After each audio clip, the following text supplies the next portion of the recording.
Podatkov v interesih, ki dokazujejo, da to je zelo precej ogromno. Od 92 dalje, kjer obstajajo dokumenti ameriške vlade, da se to izvaja, recimo je tako naprej, po 29. leta je EU parlament zahteval uradno preiskavo, na njega še ni odgovora.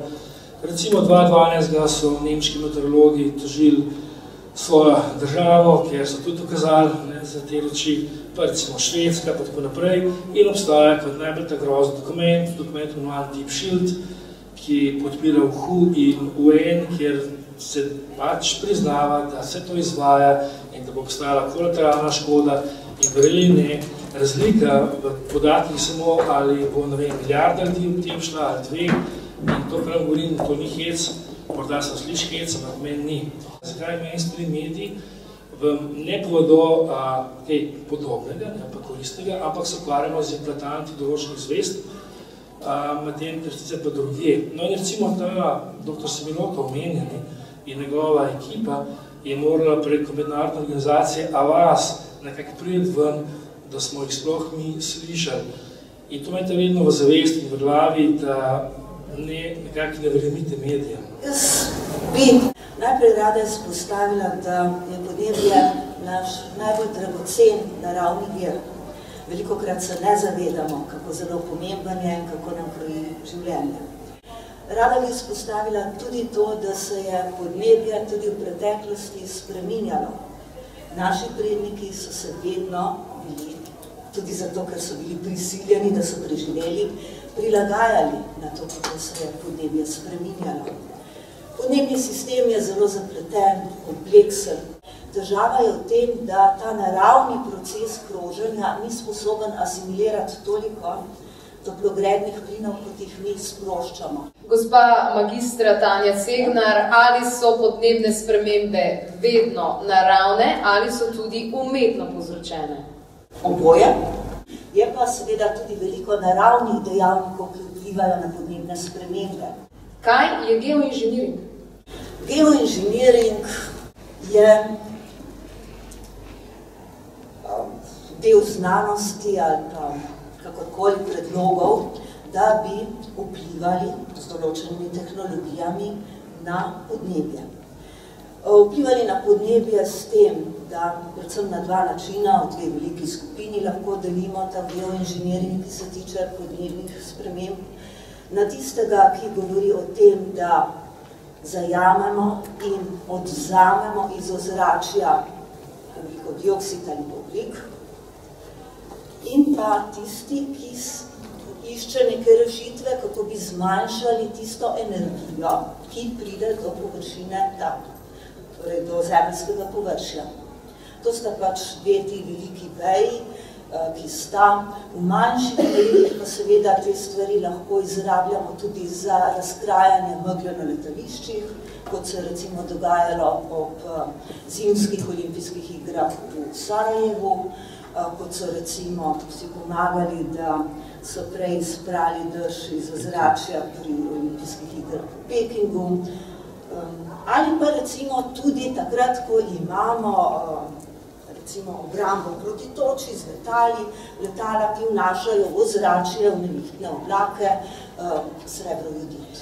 Torej, če prav razumem, je geoinženiring nekaj, kar nam pomaga in je namenjen s tem, da nam koristi, torej koristi človeku.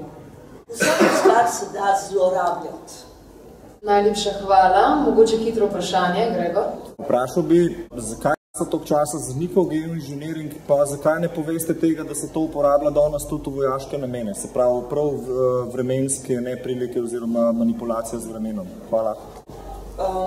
Agencijo za okolje, če se spomnite, pri nas v Sloveniji smo že pred mnogimi desetletji imeli obrambo proti toči. Strokovno mnenje je pač bilo, da ni nekih dokazov, da ta zadeva učinkovita. Ja, ampak civilna iniciativa je dokazovala vrsto let geoinženiring oziroma predvsem chemtraile, medtem ko je ARSO uradno kategorično zanikal vsakršne dokaze, ki smo jih civilna iniciativa zbrali, in pa še več, celo delali so se norca iz nas in nas prikazovali kot teoretike zrod in pa neke psihotične čudake. Te zadeve niso smešne. Meteorologu lahko zastavite vprašanje, kakšen je izvor, kaj meni o teh sledeh reaktivnih letal v zraku. S fiziko lahko to zelo dobro razložimo. In dotlele seže meteorologija.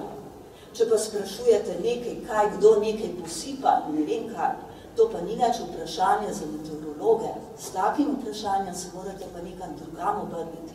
Mi smo fiziki, strokovnjaki za procese v ozračju in s fizikalnimi zakoni se da zelo dobro razložiti, da v izpuhih reaktivnih letal lahko nastanejo sledi, ki imajo različne oblike, ki imajo različno obstojnost, glede na to, kakšne so razmere v ozračju. S fizikalnimi zakoni smo dokazali, da ARSO oziroma podatke, katere vi navajate kot inštitucija, zavajajo ljudi in so dejansko čiste laži.